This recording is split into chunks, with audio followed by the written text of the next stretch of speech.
fanamariana ny jobily ankaramalaza sy ny toby betesta amboibao nasongadina ny fitiavana an'Andriamanitra sy ny fanetreteny. Faritry Bongolava miteraka fahasahiranana sy fahatiantoka ho an'ny tantsandro fahatarany orana. Teti-bolam-panjakana 2024 sy 2025 miantsony sy ny mangarahara ny fiarahamonim-pirenena. Tompoko lahy sy tompoko vavy ankafaliana sy ampitiavana indray no tsy diako ny tokantranonao amin'ity ariva ity. Tonga sondra ianao atao anatin'ny fampalalam-baovao ny fahitalavitry ny MBS ka manasanao ampanajana sy ampitiavana arany tenako anaraka ny vaovao hatramin'ny farany. Ny vaovaon'ny finoana avetrany no totosaina androany ny fanompo-pivavahana fankalazana ny ivy jobily fa 20 taona ny toby ankaramalaza sy ny 530 taona ny FLM toby Bethesda amboibao. Toy ny isa-taona dia nofaranana tamin'ny alalan'ny fanokafana mpiandry ity fotoan-dehibe ity. Tonga nanatrika izany ihany koa ny filoha-marika ravalamanana mivady sy ireo tompon'andraikitra ambony eo anivon'ny fiangonana loterana malagasy. Ny antsiprian izay avetrany ary tateriny namana mpanao gazety Ando Miaratiana sy tahirinena. Ary tiavan' Jehovandriamanitra ao ka tandreo mandrakariva izay asainy tandremana dia ny lalany sy ny fitsipiny ary ny didiny. Deuteronome 2:12. Io ampahan-tsoratra masina io no teny faneva nentina nankalazana sy nitondrana ny afatr'Andriamanitra nandritra ny jobily fa 20 taona ny toby ankaramalaza sy ny 530 taona ny fiangonana loteriana malagasy toby Bethesda amboibao androany. Teboka maro no nivohitra tamin'izany, mampamfantatra sy mampatsiahy indray ireo toetra tokony ananan'ny kristianina amin'ny fanarana an'Andriamanitra. Raha ty azy sika dia sy hanompo ireo sampo samihafa izay tompon'olona ankehitriny. Ireo ny zavatra nasainy tandremana. Raha ny biby folo no akasika ny lesona dia izy aza manana Andriamanitra hafa fa sy izao ihany. Io ilay voalohany. Fa ny faharoa dia ny fitiavana ny mpiara-monina sy ny mpiara-belona. Fampitandremana amin'ny fifampitolana amin'ny fiarahamonina ka azaka ny fifankatiavana eo amin'ny sambo olon'Andriamanitra. Iny zavatra voalohany.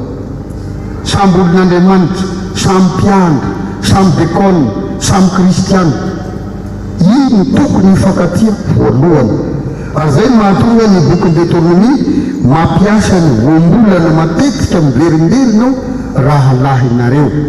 Ny dikan'izany dia zao mpirahalahy ianareo.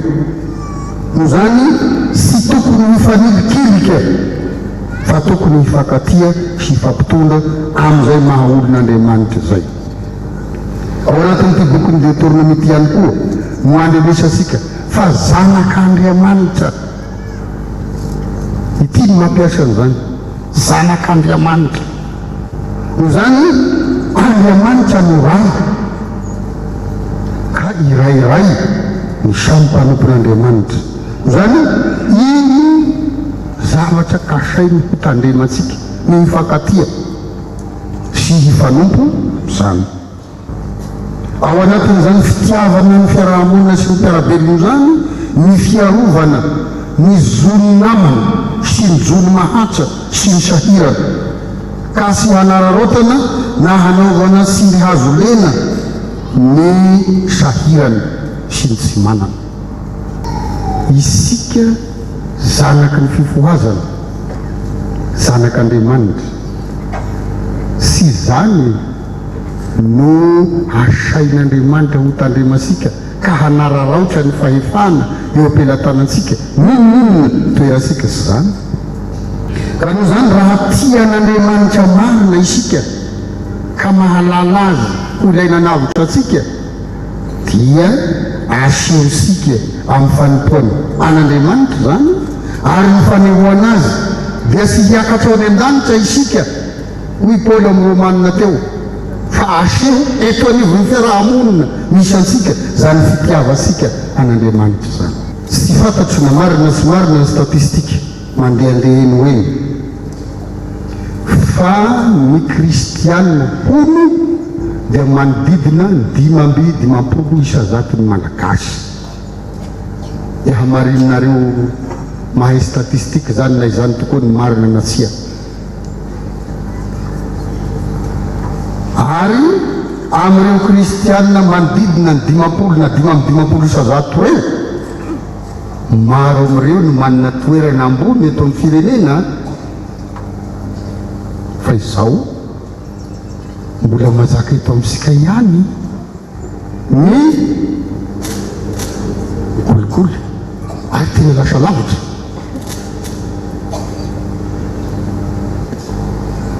Dia mipetraka ny fanontaniana, tena tian'Andriamanitra marina nisika ty. Samy sandoka ho kristianina fotsiny. Fotoan-dehibe eo amin'ny fiainana maha-kristianina hanovozana hery ny fanompoam-pivavahana tahaka izao. Lesona maro no azo sintonina sy angalana afatra mandritra izany, hoentina mamakivaky ny fiainana.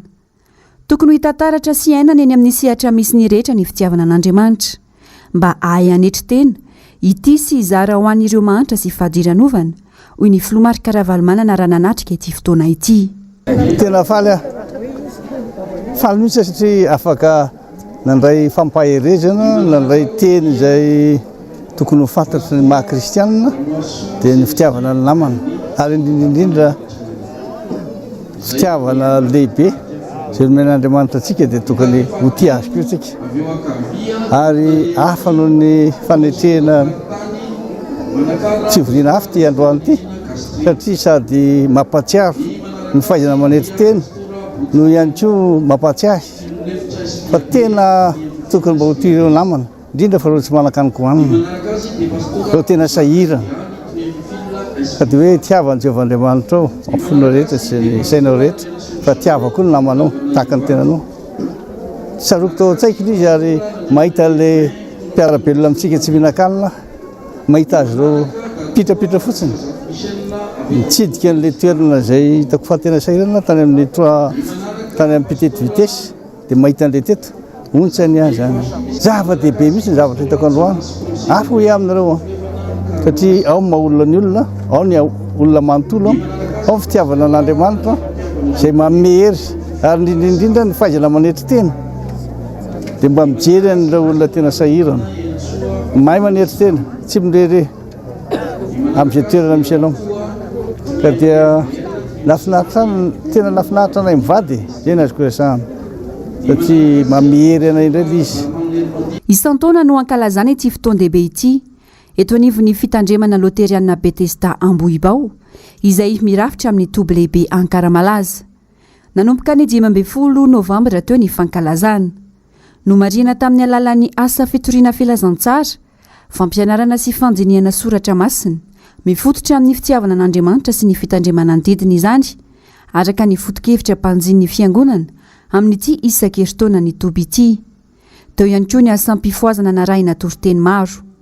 Nofarana n'androany 20 Novambra ny fankalazana tamin'ny alalan'ny fanompoam-pivavahana lehibe notary ny FLM Foibe. Fotoan-dehibe ihany koa satria tamin'ity androany ity no nanokanana ireo mpiandry mianadahy-mianaka 350 andian'ny fitiavana. Izy ireo izay avy amin'ny faritra maro toy ny teto Antananarivo, Antsirabe, Fianaratsoa ary Frantsa. Vaovao avy an-Tsoromandidy indray mitohy hatrany ny fitarainan'ireo tatsa vokatry ny tsy filatsahan'ny orana izay miteraka ahitany goavana ka manimba ny fambolem-bary. Anisan'ny miaina ny voka-dratsin'izany ihany koa ireo tatsa any amin'ny faritra Bongolava iny. Tsy lazaina intsony ny fidanga ny vidim-pianana izay miteraka fiasaranana lalina ho an'ny isa-tokantrano any an-toerana tantely Razana Maefa MPS Tsoromandidy. Nisidra olana ny tantsaha ty amin'ny faritra Bongolava noho ny fahataran'ny orana, ahina ny fiatraikany ratsy amin'ny vokatra raha ny fahitan'ny tantsaha azy. Amin'izao zany le fambolena zao hitanao zao tony zao tokony efa tokony anily ny ketsa, fa noho le fahataran'ny orana zao dia zao vao mamaky ketsa. Dia noho fahataran'ny orana dia zany no nasaina azy kely ohatry dia tonga dia mampitana rano. Azina hoe niova mihitsy zany ny taony. Mahatonga izy miova koa moa hitanao fa zao ny tapitany dolan'ny olona may daholo dia tsy amelatsiny ihany. Ndray dia be dia be ny tsy norme satria maina ritra.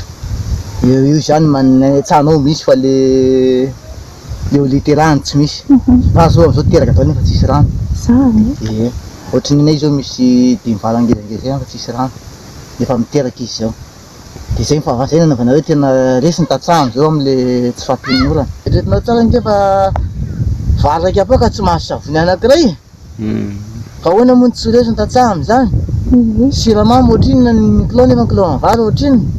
Ny vidim-piainana nefa etsy an-daniny midangana izay tsy izy ka lasa tsy mahaleo ny sarany intsony ny vidiny de tanteraka arabaky teny hoe miaina an'io de an'io.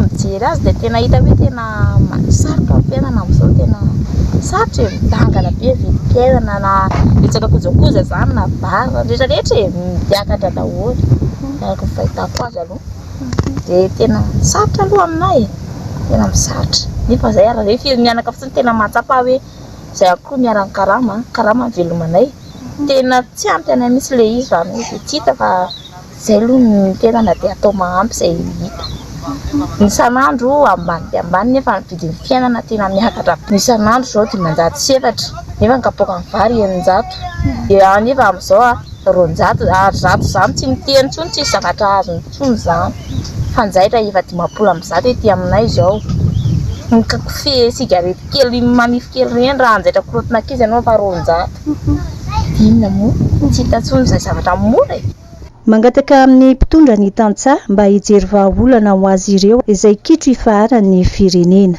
eo alafany tokaina ray manontolo ny satria eompiombo ny tena sombairany dahalo manao fambolena kely ny tena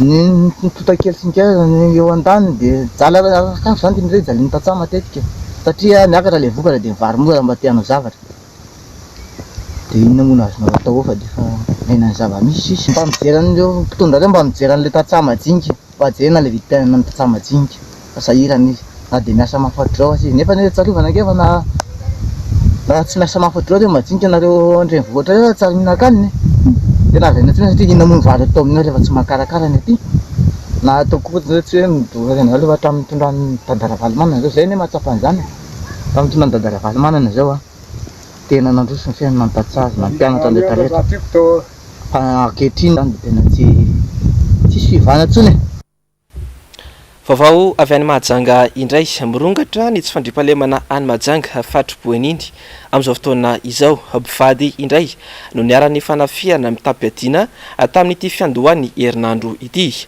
fantatra fanotifiriny lejola ilay raim-pianakaviana izay fantatra fa lehibe ny fonjany Mahajanga teo aloha ka maty tsy tradrano mitatitra ny antsipriany mikasika izay samy mamonjy MBS Mahajanga nodimandry teo eo tamin'ny tifitra nahazo azy ny lehibe amin'ny fonja teo aloha teto Mahajanga tamin'ny taona 2012 ka hatramin'ny taona 2012 mpisotro ronono ity lehibe amin'ny fonja ity izao nodimandry izao araka ny fanzavany vadandefimandriny dia tokotokony tamin'ny herinora sy sasany ariva teo no raikitra ny fanafiany sy fitefirana azy ireo raha avy nanao versement ireto mpivady ireto nisy 4 ragaolam-pera anankiray miloko maitso izay misy ihany koa volo ndavenina manodidina azy no nanafoka anisy ireo teny an-dalana voalohany ary niditra tao anatin'ity trano ity nandritra ny izay dia nandrebireby ny gardien izy ireo fito mirahalahy no nanafika efatra nanaraka izy mivady tany an-trano tanatin'ny lakoro ary ny telo kosa ny janona tary amin'ny vavahady fa nampanazavany de zay am'izay niditra tonga de niara niditra taminay nanaraka vodin'ny tomobile zany efada samy mitazona porte reray avy ny telany janona tany amin'ny vavahady tany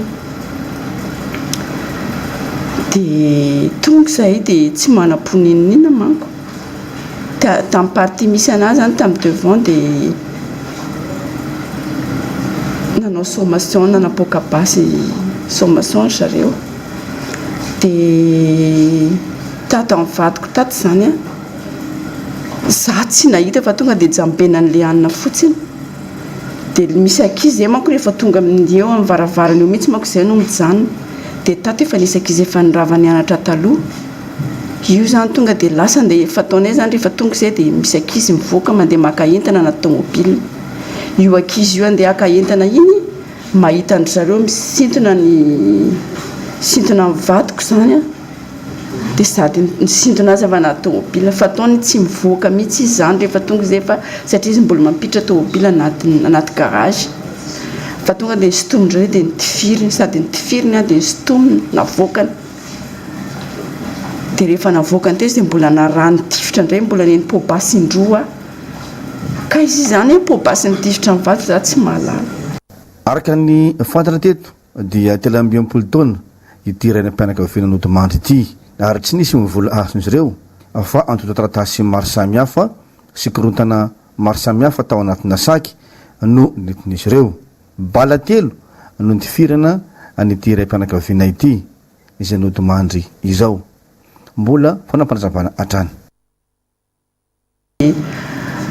Tata amin'ny anina tatany azy no voatifitra dia ohatra n'inga mba nandalo tamin'ny fony telo bala telo aloha ny naratra teo aminy izy tany hoe tamin'ny feany a tato a dia teto tamin'ny sandriny dia taty amin'ny devant tamin'ny fofotsiny jerevanay hoe anina fa izy ohatra nefa tonga dia efa tsy natsiaro tena fa ataon'olona manko dia indray mbola tafateny hoe marary aho fa hoenta amin'ny dokotera mbola ta izy tsy nateny tsony fa sy oleko fa tany tena tsy milamina mihitsy tsy mahajanga amin'izao fotoana izao eo misetry mifandre-pahalemana fantenena mipetraka dia hoe izy ny tompona andraikitra mamoaka nyreny basy ireny ary rovina vao fantatra ny tompony bala sy ny tompony basy nampiasainy tompona andraikitra amin'izany fanjakana malagasy ankehitriny satria efa maro tokoa amin'izao fotoana izao ny basy miparitaka ary manay ny isiny zany matetika ny eto mahajanga atsipy ny tady iny tandriky ny omby ary atsipy ny teny eny ampony malala. Tsara mono maromaro fa tamin'ny fiandohariny herinandro ity no nisihana izany fanafiana izany tamin'ireto tokantrano ireto.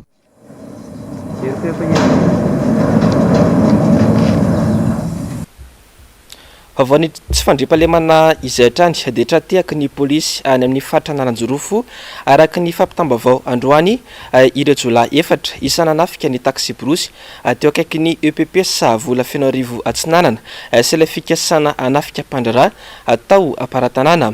Mbola mitoy kosa ny fikarohana nanaman'izy ireo amin'izao fotoana izao. Ara-tsaivina dia nialiny zoma 12 Novambra ifo ny sabotsy 13 Novambra lasa teo no nisehony ireo trangana tsy fandriampahalemana izay voalaza ireo. Voalaza nandritra n'ity fampitambavao ity hatrany fa efa niaiky ny eloka vitany ireo olon-dratsy izay voasambotra ireo.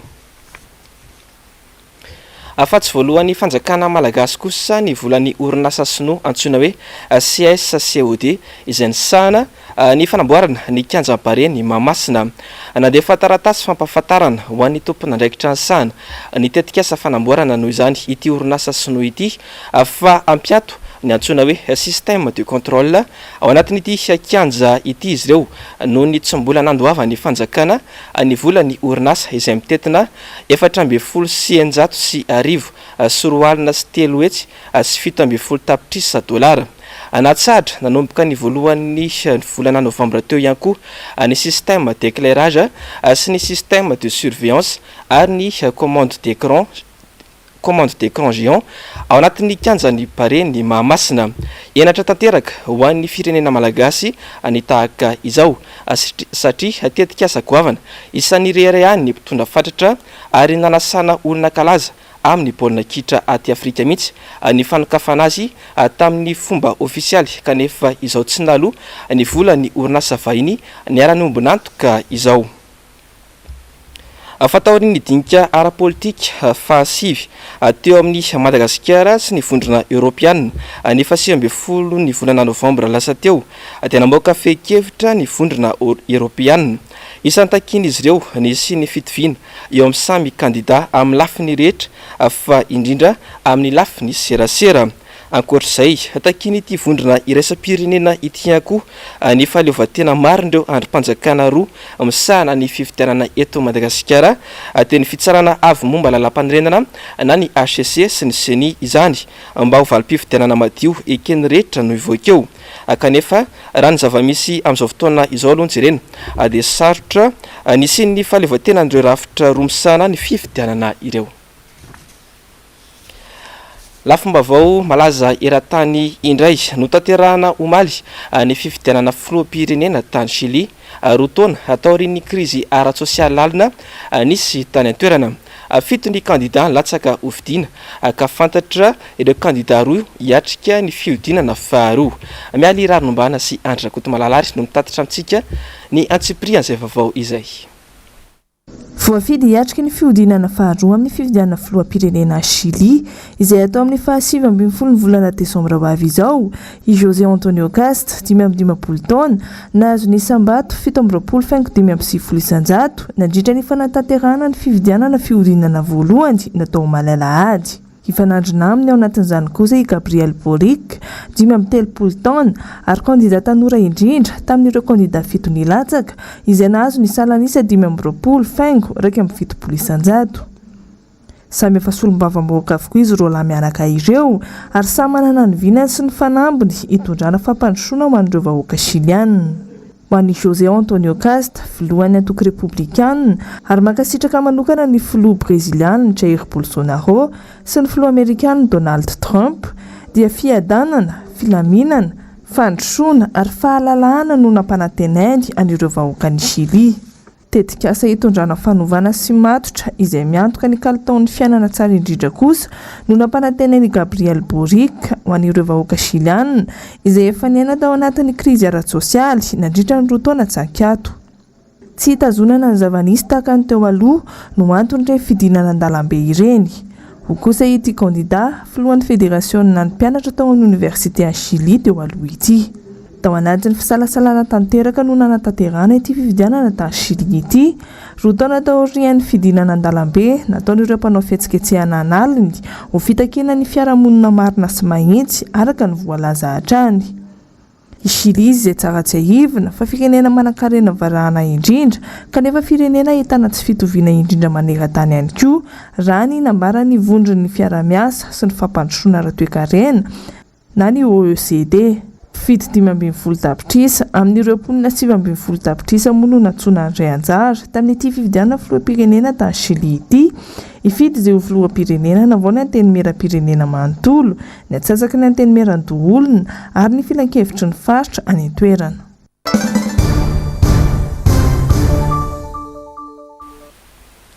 Nitondra fanamariana makasika ny volavolan-dalàna ho an'ny teti-bolam-panjakana ho amin'ny taona 2024 ny fiarahamonim-pirenena maromaro androany tetsy Ambatonakanga mitatitra ny antsipriany mikasika izay atsesika miray sy Mateo Prince.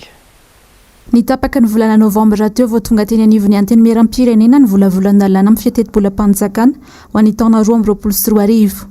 Tsy manaja ny lalàna izany ho ny fiarahamonim-pirenena manery indray nisy olom-bavam-bahoaka andany ankambia n'ity volavolan-dalàna ity. Afony dia nametrahana n'ity volavolan-dalàna ity ary tsy fantatra mazava moa zany hoe tamin'ny daty inona nametrahana tsara n'izy ity.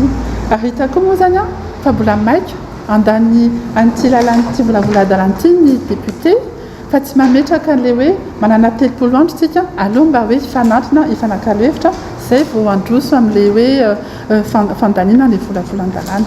Anisan'ny mampametra-panontaniana ihany koa ny mikasika ilay teti-bola natokana ho an'ny antony tsy fantatra na ny antsoina ihany koa hoe budget sans destination précise izay mbola mahatratra hatramin'ny 900 ny teti-bolam-panjakana izay mitentina 470 faingo 7 miliara ariary. Izay moa zany dia manamafy ilay fangatana hoe aleo mba ahena foana io budget sans destination précise io satria raha oharina amin'ny firenena hafa tena hoe pitiny kely za hoe budget tsy fantatra fampiasana zany anatin'ny teti-bolam-panjakana.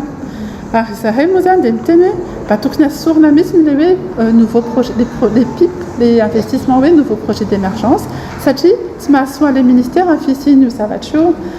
Hita hoe zao ohatra hoe aty amin'ny ministère en travaux publics dia miakatra 357 milliards d'ariary io nouveau projet d'émergence io nefa ny raha piasa ny voly io le ministère dia voateriera alohany amin'ny conseil des ministres zay vao afaka hoe iroso amin'ilay hoe fampiasana ny voly io dia lasa tarazoka zany le fampiasana anazy.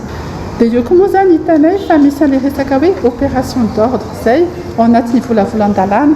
Hitanay fa niakatra be zay hoe opération d'ordre zay matakatra 2728 milliards d'ariary izy zao anatin'io volavolan-dalàna io zay hoe efa manakaiky an'ilay 20 ny teti-bolam-panjakana ka mangataka ny mefa moa zay mba nazava hoe inona ny antony fampiakarana an'io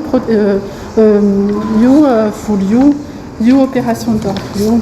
Manao antso araka izany ny fiarahamonim-pirenena mba hisiany fifanankalozan-kevitra mandritra ny fandaniana ity volavolan-dalàna ity mba hisiany mangarahara marina sy ny tamberina andraikitra ary ny fandraisana andraikitry ny olom-pirenena rehetra. Fanivoaka androany kosa ny laharana faraka ambin'ny folo amin'ny gazety boky démocratie novokariny RCDDED na ny Haut Conseil pour la défense de la démocratie et de l'état de droit. Mbola mila ezaka goavana ny demokrasia eto amintsika ho iatrandry ny RCDDED. Mbola Jessica Miray sy Mateo Prince atrany. Ny volana martsa teo no namoaka tatitra mikasika ny filaharan'ny firenena demokratika aty Afrika ny RFI na ny Radio France Internationale. Samy nahitana fiemorana avokoa ny fireneny rehetra ny taona 2024 teo amin'izay lafin'ny demokrasia izay. Noho ny famerana maro nandritra ny fitantanana ny Covid-19. Manana naoty 70 amin'ny 100 i Madagasikara mikasika ny demokrasia. Tsy tonga lafatra hoy ny RCDDED. Zay no eziatsika mba atonga lafatra azy. Ny demokrasia rehefa tonga lafatra dia inona koa moa ilaina ny RCDDED efa misy lesiko. Satria ny RCDD hiaro ny demokrasia, ny fanjakana tandalana. Zay no apetraka atsika ka matoa mbola mipetraka eo zay dika zay mbola tsy tonga lafatra le izy. Noresahany avy eto anivon'ny RCDDED ihany koa ny mikasika ny fitantanana eto Madagasikara. Ampanjakany fanjakana ny nepotisme anankian-trano an-trano, izany hoe saika olony avokoa no mandrafitra andrafi-pitantanana rehetra. Miloko volomboasary hatramin'ny antanatoam-pitantanana. Fanjakana tsy mahay mandray lesona. Oui, zay no mahatonga antsika miteny hoe atsika vahoaka koa ny manaramaso e. Na fenony tahaka n'inona rehefa atsika vahoaka manaramaso dia milamintsika. Ny zava-misy tao amintsika moa koa averiko ndray mandeha zay nresahako niaraka tamin'ny namana mpanao gazety anankiray dia ny zavatra ny tondratsika hatrizaytra zay dia mamerina nataony teo aloha foana. Ary zay ny zavatra ratsy. Rehefa lasa ny fanjakana ndray manjaka dia ny vazaha tonga teo. Dia inona nataony nasiany filanjana, nasiany le zavatra mahery vaika itondrasana ny tany. Dia rehefa lasa ny vazaha tonga ny première république, ny fenony azy dolo, ny sénateur première république, ny administration rehetrarehetra PSD dolo. Tonga 72 dia iny izy.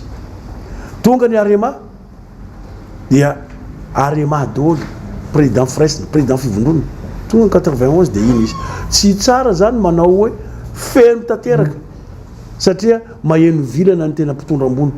Nampahafantarina tamin'ny fomba ofisialy androany fivoahan'ny gazety boky demokrasia volana aogositra, septambra ary oktobra. Anisan'ny voaresaka anatin'ny gazetiny mikasika ny fiakaran'ny vidim-piainana, ny tsy fandriampahalemana. Fitaranana maro voaraina avy eto anivon'ny RCDDED tamin'ity taona ity moa ny mahakasika ny ady tany. Ny alakamisy ho avy izao kosa no rison'ireo solombavam-bahoaka ny fanadihadiana manokana momba ny fananantany eto Madagasikara. Tantara-taratasy maro no efa voaran'izy ireo momba izany. Izy kosa ny fanadihadiana eny fotony izay ho atao ohatrany nambarany solombavam-bahoaka Jerry Randriambolaina ao aorian'ny alakamisy ho avy izao.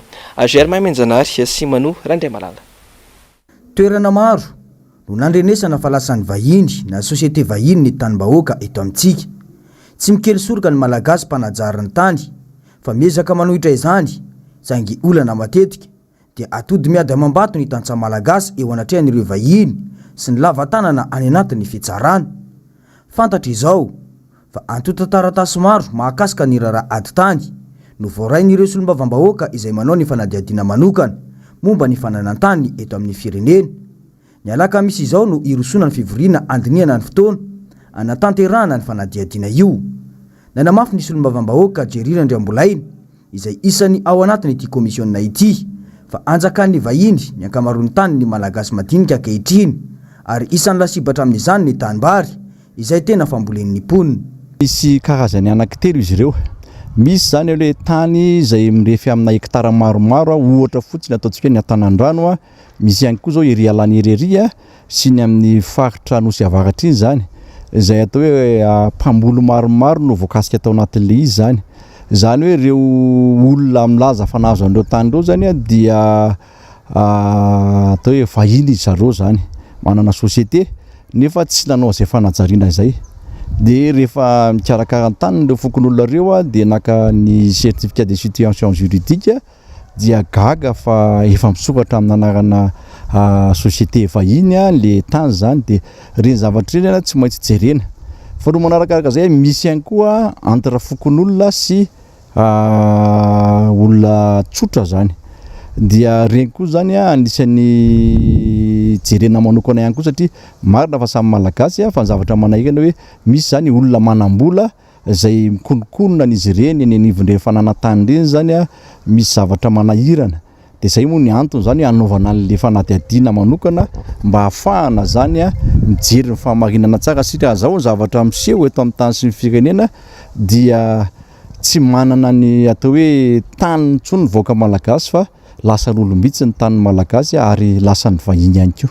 Misy lalàna mamaritra azy ny fananantany eto Madagasikara ary tsy hisangy amin'ireo izay miseho ho tsy maty manota ka manambaka ny vahoaka madinika tsy mandady arona amin'ny tsirariny ny solombavambahoaka hoy ny fanazavany. Solombavambahoaka izahay noho izany vahoaka aloha izay vao olo-tokana hoy hatrany ny nambarany. Lanonana rososina nonatrehan'ireo fikambanana pikabary ateny Ambodiady Ambohimanarina omaly. Niatrika izany ny solombavambahoaka Tojoa Andriamampandry omariky ny firaisan-kinana Ambohimanarina. Germain Menjanary sy Manora Andriamalala.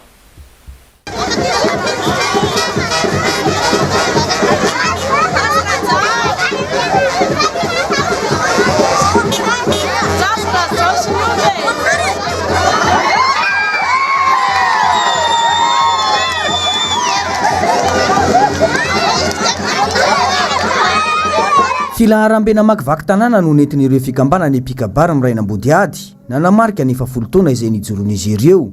Afaliana tanteraka ny tazana nanotrina azy ireo sy niara-palitana amin'ny reto pikabary reto ny solombavambahoaka Tojoa Andriamampandry.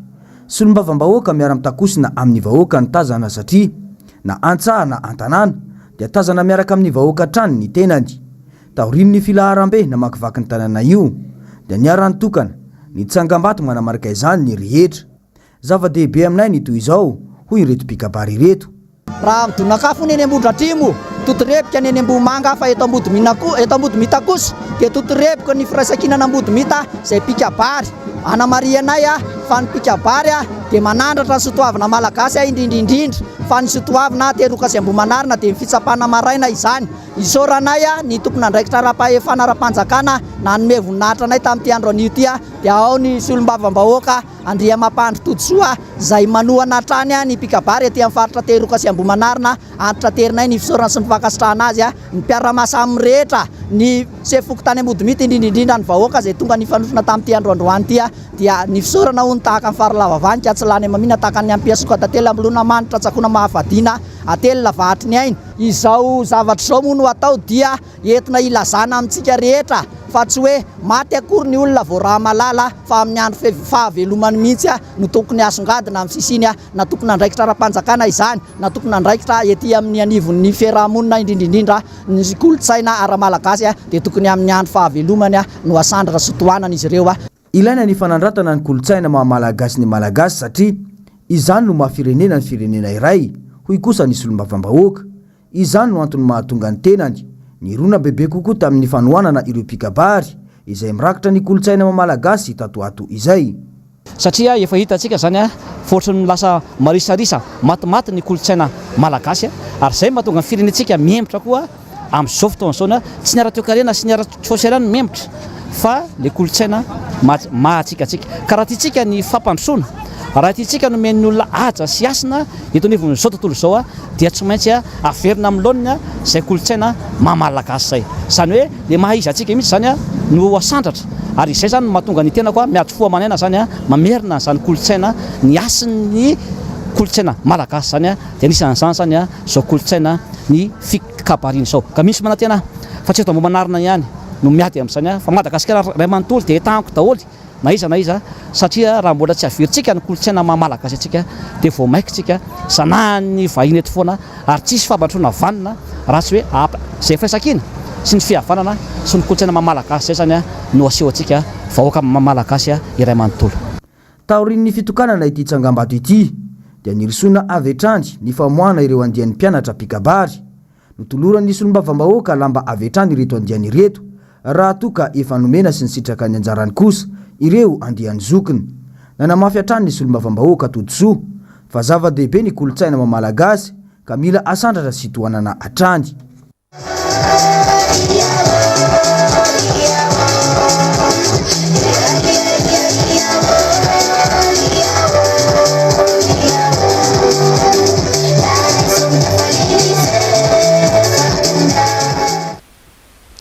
Afa manomboka mivelatra ary miroso makany amin'ny fampandrosoana kosa ankehitriny ny commune Ambatolampy tsy mahafotsy nitondra fanazavana mikasika izay indrindra androany ny ben'ny tanàna ao an-toerana raha niresaka tamin'ny Ando Miaratiana sy Mateo Prince. 10 kilometatra miala ny renivohitra no misy ny commune Ambatolampy tsy mahafotsy district Anambohidratrimo. Vokotany valo mandravitra ity commune ity ahitana ponina maheziny 2 alina. Efa azo lazaina ho miroborobo sy mivelatra ny commune noho izy misokatra sy mifandray amin'ireo faritra manodidina. Daky ny commune rehetra misedra ny olona ny tsy fandriam-pahalemana ny ponina. Mateti-pitranga ny alabotry izay tena mampitondra faisana azy ireo. Na eo aza ny ezaka sy ny paikady samihafa ataon'ny tompon'andraikitra manoloanjany. Mitaky fiara-miasa amin'ny rehetra ny ady amin'ny tsy fandriam-pahalemana. Angatan'izy ireo nisy ny poste fixe ny gendarmerie any an-toerana izay tsy mbola nanana hatramin'izao. Paikady entinay aloha zany hatreto dia ndisaka fivorombepokon'olona matetika izy ka mifoky tany dia mamondrona ireo vatan-dehilahy zay ndresaka indrindra fa ny carte mobile zany manampy dabe amin'ny commune dia tato ato zany sendra azo daholo le mpanao ratsy dia zay zany mba etaeta ny commune Ambatolampy zany mahatompona andraikitra voalohany ana hoe mba ezana zany mba ho asina poste zany na dia poste fixe ara ety aminay. Lasa vato misakana ho an'ilay vahoaka aloha le resaka tsy fandriam-pahalemana satria zao moa raha malalana ety aminay indro mamboly vary zao nefa tamin'ity taona ty tsisy ny fambolem-bary, tsisy ny orana, tsisy ny rano, ritra ny rano dia somary sahirana ny vahoaka. Mbola izaka goavana tratrary ny commune amin'izao fotoana ny ampitomboana ny tany fandoavan-ketra ao an-toerana izay mbola tena ambany.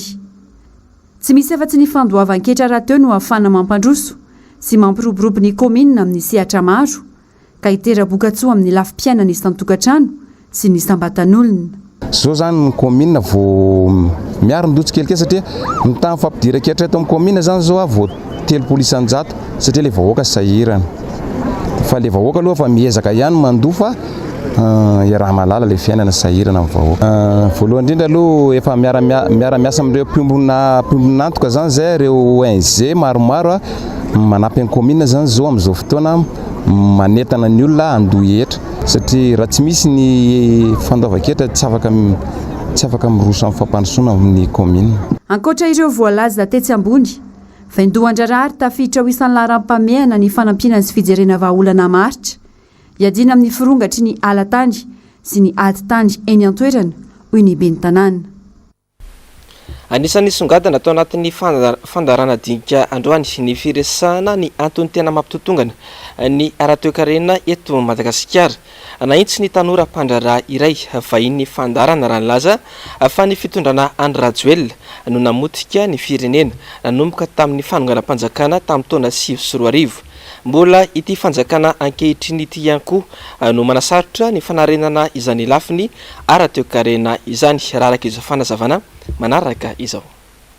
Betsaka ny tsy anasy efa nisy reo izay nateraky ny krizy ny sesisesy lany teto amin'ny firenena indrindra fa ny 2009. Crise 2009 izay namotika zavatra maro, orinasa maro ary zao koa ny krizy ny Covid dia niteraka fikatonana orinasa be dia be, fitsoahana mpandraraha maro be ary nefa ireo orinasa nikatona sy nitsoaka ireo dia nampiasa vahoaka malagasy, tanora na olon-dehibe azo lazaina. Dia ireo zany efa isan'le manampy ireo olona very asa na tsy nanana asa hatramin'izay. Dikan'izay tao anatin'izay 3 taona nazahoan'ny filoha Andry Rajoelina fahefana izay zany dia nintotongana kokoa ihany ny fahitako ny toe-karena sy fiainan'ny vahoaka ara-tsosialy indrindra moa zany ny mpandraraha. Tena sarotra ny fandrarahana ankehitriny ary tena sempotra ny mpandraraha madinika.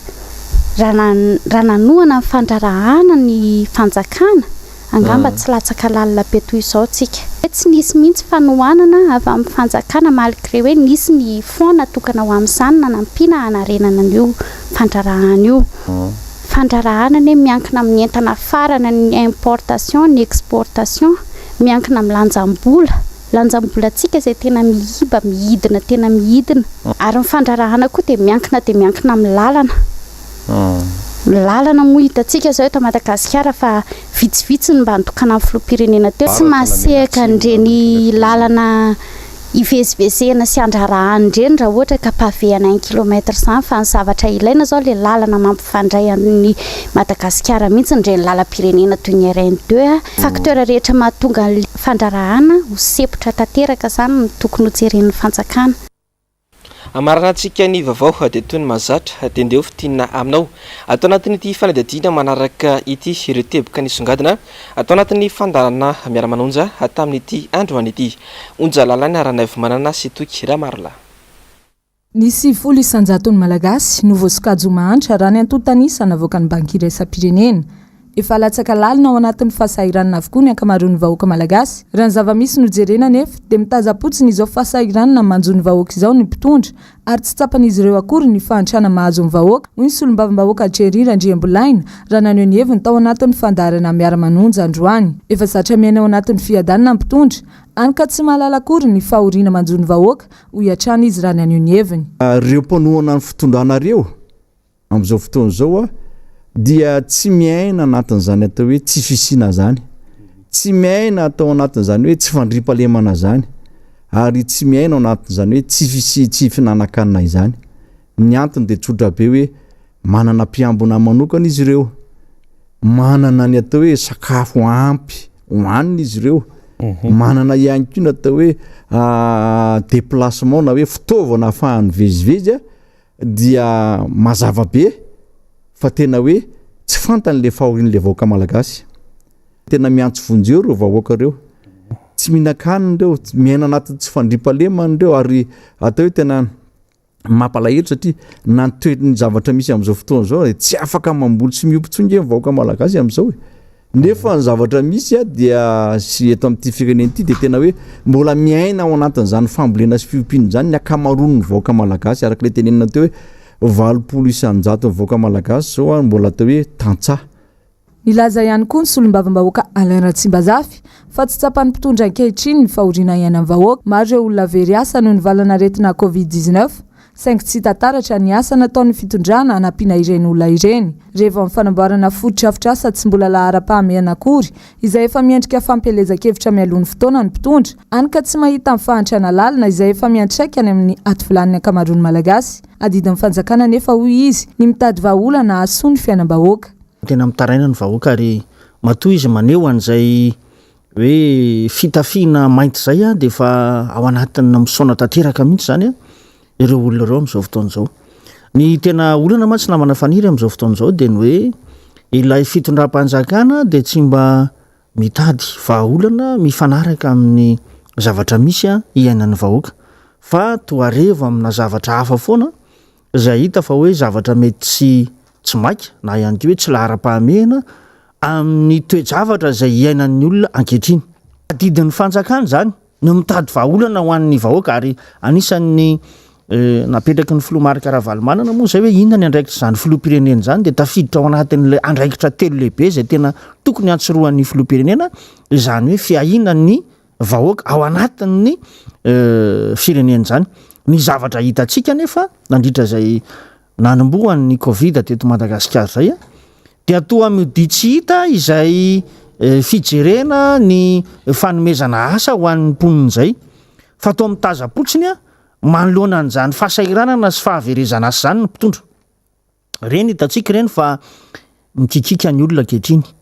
Ankoatr'izay, lafin-javatra maro ihany koa no voaresaka nandritra ny fandaharana toy ny fitokonana nataon'ny mpandraharaha amin'ny fizahantany any Anosbe ny sabotsy lasa teo ary mahakasika ireo mpikambana vao nitendren'ny Andry Rajoelina isolo tena azy eo anivon'ny Vaomera tena misahana ny fifidianana na ny Sony.